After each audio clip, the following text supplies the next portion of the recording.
celebrating 15 years of possibility. Pilot Flying J and Halloran Hilton Hill present Anything is Possible. Today's guest, Gordon Whitener, Part 2. This is Anything is Possible. These are great stories about great people whose lives prove that anything is possible. And Gordon Whitener is my guest and my friend. Thank you for being here today. It's a pleasure. Boy, you've had quite a career. But you mentioned that you failed at marriage. Why?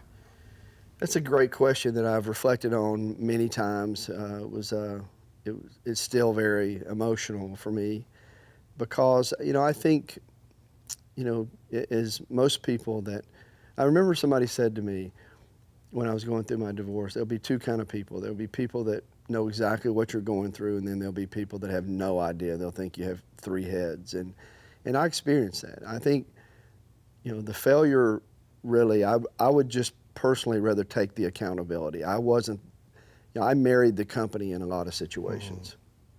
My career was, as you said, on a skyrocket, and I could have been better. What do you say to guys who might be watching this that have married the company? It's not worth it. I'm extremely fortunate because the second time around for me, I married a jewel, as you know, and she's amazing, but that doesn't always work out that way. In fact, most second marriages fail. And so I would say marrying the company is short-lived and not worth it. What does the love that you have now do to and for you? How did it and how does it heal you? How did it give you the courage to pick yourself up and believe again and to believe you could be a husband? Well, there were people that believed in me, and that was, I think that's what everybody needs. You can pick yourself up to a certain extent, but you need some people to love on you. I mean, when I went through that time in my life, you talk about my rise. Up until that point in my life, it really had been storybook. It was just, I couldn't have planned it any better. And then when you go through something like that, you find out where you stand. When your star's not shining, you quickly find out a couple of important lessons. One is family is everything. A lot of the other stuff is fictitious nonsense in some ways. It's your family and a few other people. If you can have that, then you have it all. And my family was my sister and my brother and my parents were, incredibly supportive. And some of my coworkers lost some friends over it. It was hard. It was a tough defining time in my life, and you really had one or two ways to go. You're either gonna drive from it and try to be an example from there on, or you're gonna, I'm sure that's how people end up in dependency and all kind of bad stuff. So, but you pressed on.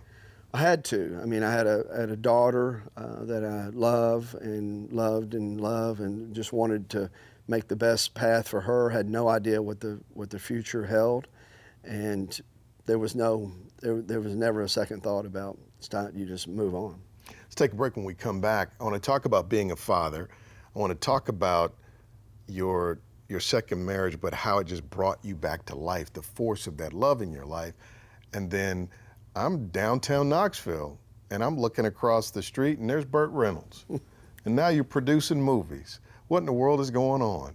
And T. Boone Pickens. You'll find out how all of this connects coming up. This is a story of possibility. This is Gordon Whitener. We'll be back.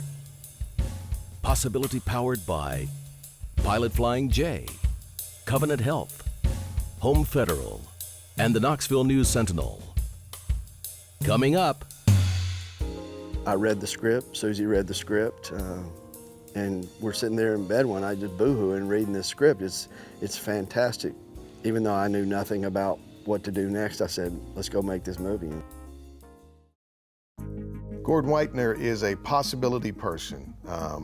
We're moving kind of rapidly through a story that took many, many years to kind of unfold, but I thank you for being here today. And it's been even better getting to know you as a friend. Thank you so much. I love you, and I love the fact that we get to share friendship I and appreciate fellowship that. as I love well. you too. So you wanted to be a much better dad. You wanted to blend a family. This was a merger. You merged companies before. Merging cultures is a really hard thing to do. But I guess it can be accomplished if the two principals have made the decision that we are going to blend the family and that we're going to defy the odds. Well, it's anybody who's been through it would tell you it's very challenging for all the reasons that you would think when you're, first off, you've got exes. And I will say that in my situation, my ex-wife and I had a tremendous relationship, and it, not initially, obviously, but it grew to that. And so a lot of credit to the way she responded to my actions. And I can tell you that when Susie and I met and started dating, and when we finally decided that we were going to get married, we made, you make a lot of commitments, right. But we made one commitment that was really unbreakable. We said we'll never argue about the kids or the sacrifices that we were going to have to make for the kids, because that was really going to be the one thing that tears you apart. And I can look back on it now and chuckle about it, but it was hard at times because my daughter moved back with her mother to Oklahoma. And so I made numerous trips over 13 years back and forth to Oklahoma, really every other weekend for 13 years. So many weekends as this went on, and then now Susie and I started to have children, which are the two that are still in school here.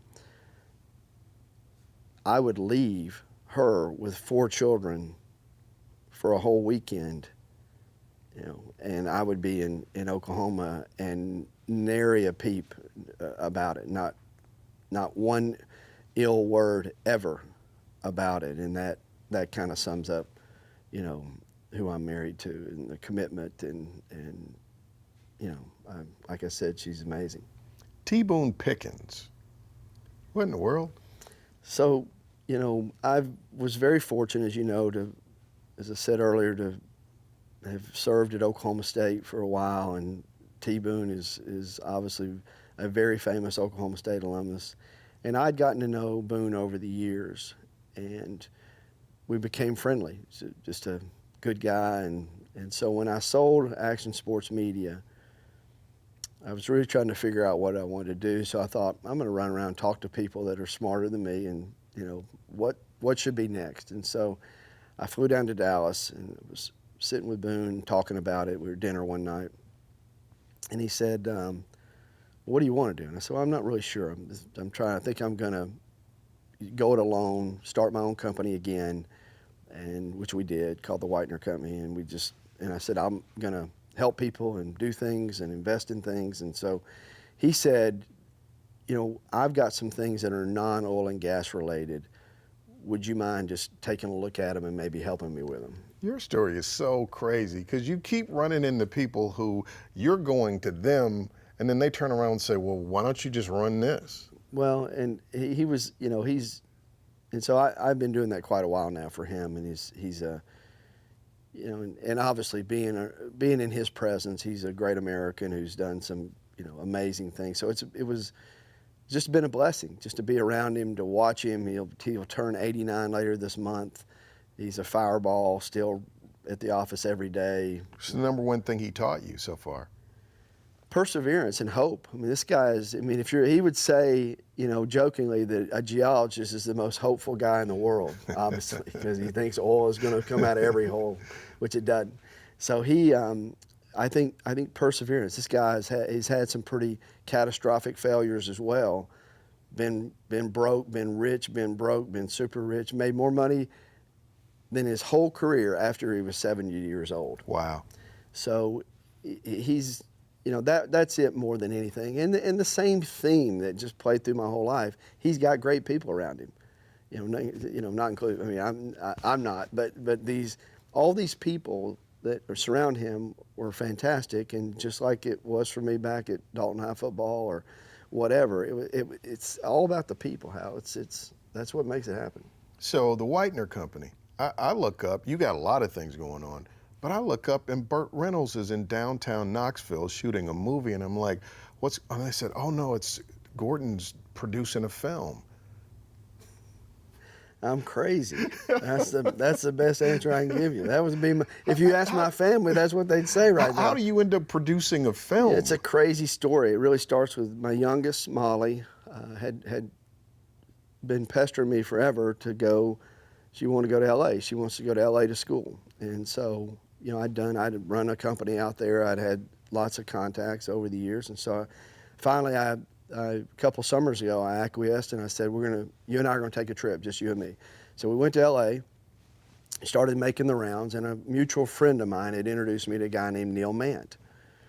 And so Neil and Neil sat Molly down and said, "You're crazy. You don't want to be in acting. You don't want to. That's the entertainment business is horrible. Don't do it." And Neil's made movies and television shows and all kind of stuff. And that didn't dissuade her, but so Neil and I hit it off, and so we started working on some things together. And he said to me, "I think virtual reality is going to be one of the next great things." And so I did my research on it, and he and I spent some time together.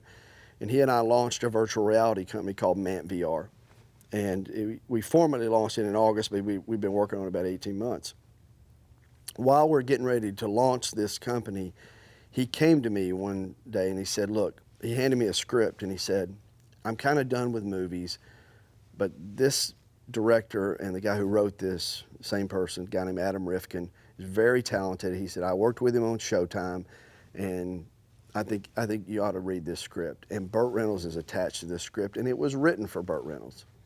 Well, I'm a Georgia boy. I grew up in Dalton, Georgia, the right smack in the middle of Burt Reynolds country, and so I read the script. Susie read the script, and we're sitting there in bed one night just boohooing reading this script. It's a fantastic script, and so I said I want to meet the guy who wrote this, and so I flew to LA and we sat at a dinner table. It was Neil and Brett Thomason, who runs our day-to-day at the Whitener Company, and Adam and myself in a steakhouse in Hollywood. And I saw Adam's passion for the project, and even though I knew nothing about what to do next, I said, let's go make this movie, and fortunately we did.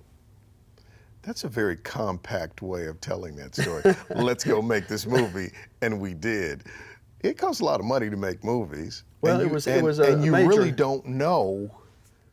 No, but I knew this. I knew that Burt Reynolds at over a period of time, 5 years or so, was the biggest star at the box office. Never been done before or since. He had a run that was historic. The guy was amazing. I mean, Smokey and the Bandit alone, if you looked at it, had so much cultural impact, from CB radios to Coors beer to the Trans Am. The Trans Am with the T-tops. Made truck driving cool. I mean, the guy just had, somebody introduced him the other day and said he'd done 100 episodes of the show Evening Shade, and it's never even mentioned. That'd be some people's whole career. Right. But that's not even a byline in his, because he did so many other things. He hosted Carson more than anybody else other than Johnny Carson, as a guest host. So it was a bet for sure, but it's been a calculated bet. The budget wasn't huge, and it's Burt Reynolds, and so I thought it was worth the risk. Seems like it's turning out pretty good. I hear you had a good run at Tribeca. We had a great run at Tribeca. We're very it was storybook up there. It was great to take Burt back to New York, where his career started. So that was a lot of fun. Ariel Winter, his co-star, is a huge star on Modern Family, and just a big social star, and somebody who really speaks out for, no bullying and don't pick on girls and the way people look, and I have a lot of respect for her. And so it was, we had the red carpet there would beat anything I'd ever seen, with Chevy Chase and Burt and Ariel and Robert De Niro showing up was about as good as it gets. Let's take a break. When we come back in our final segment, what have you learned about life, and what have you learned about possibility? This is Gordon Whitener. You're watching Anything is Possible. Coming up, 4 a.m. that morning, I'm awakened by a voice in my head that says simply this: it's not going to go well today, but you're going to be fine. Welcome back to Anything is Possible. This is my friend Gordon Whitener of the Whitener Company, and I'm glad to have you here. You really are a possibility person, and when we've had a chance to spend time together, I just have loved your energy. There is I call it a humble intensity, right? And I appreciate you being here today, so thank you very much. What have you learned about life? What has life taught you? Solomon, when he gets to the end of his life, he says, here's the conclusion of the whole matter. This is what I figured out. If you were writing your Ecclesiastes, what would you write? Well, number one, I'd say God is real. There's a 100% chance of that based on my life and the things. How do you know God is real? Well, I can tell you, I will never forget. I'll give you a couple of examples. One, in 2004, when I told you I had this sort of disagreement with the board at Host Communications, and I've never said this but to very few people, so now I'm going to say this on your show. But 4 a.m. that morning, at that point, we're doing well, and so things are well. And even though we had this disagreement, I felt somewhat invincible, which is a foolish place to get yourself in any career. Like they can't do it without me kind of thing, which is stupid. 4 a.m. that morning, I'm awakened by a voice in my head that says simply this: it's not going to go well today, but you're going to be fine.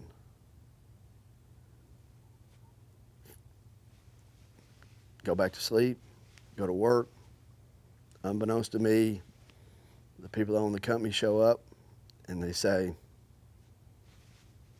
we're splitting.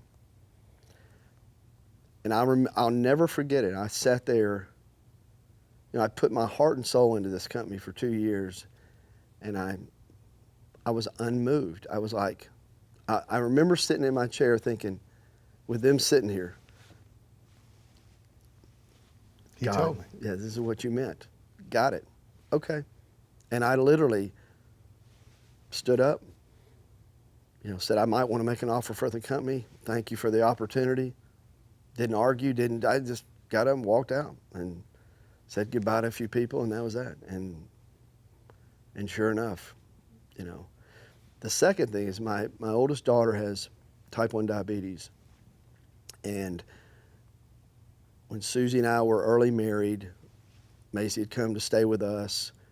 And, we're both, Susie was learning how to take care of it. And I was going, and Macy was still asleep, and I was going to a meeting about 30 minutes away, maybe 45 minutes away. And I was driving in my truck, and all of a sudden, this same feeling came over me and said, something's not good. So I knew exactly what it was. So I picked up the phone, I called from my truck, I called Susie, and I said, go check Macy's blood sugar. And sure enough, she was having a reaction right at that moment. I said, call 911, I'll be there. And I turned around and obviously canceled my meeting. And that's just not, that's... God is real. God is real. So that's number one. That's number one. Number two is you can't do it without people. Mm. A good friend of mine, Larry Wilson, used to have this great quote. He said, I have to do it myself, but I can't do it alone. Larry Wilson as in Citadel Broadcasting, Larry Wilson as in Wilson Learning. Okay, Wilson Learning, okay. Yeah.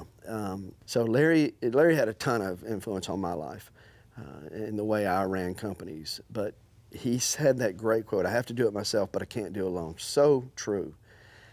Because you can't. You can't make it without people. And you have to be willing to say that. And I can tell you, when I look back, I wouldn't even be sitting here at all, without people touching my life. It's not possible.